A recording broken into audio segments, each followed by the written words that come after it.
want to give a shout out to these fine gentlemen. They wanted to be in a video, and this is it.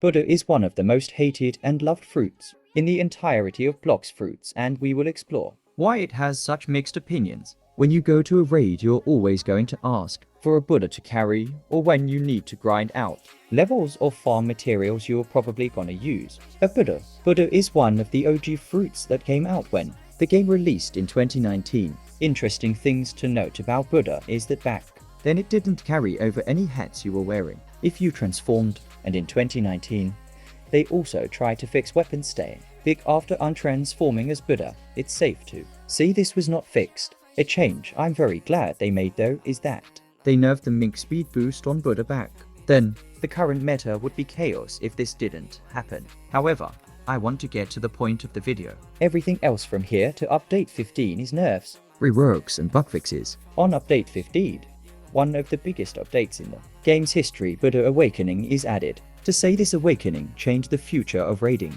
is an understatement. Butter suddenly became a requirement for raids. People would absolutely not start any raids if there isn't at least one butter. Hell, you could even charge people to get you into a raid if you had butter.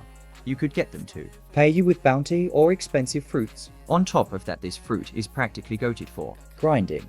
It came to a point where certain lodges except Magma weren't cutting it for grinding. This awakening turned butter into a fruit that was the universal standard for doing raids. However, this awakening also caused a lot of problems for one huge reason. Anyone who has used butter in PvP knows exactly why I'm showing a picture of a mouse. Butter in PvP is an absolute nightmare.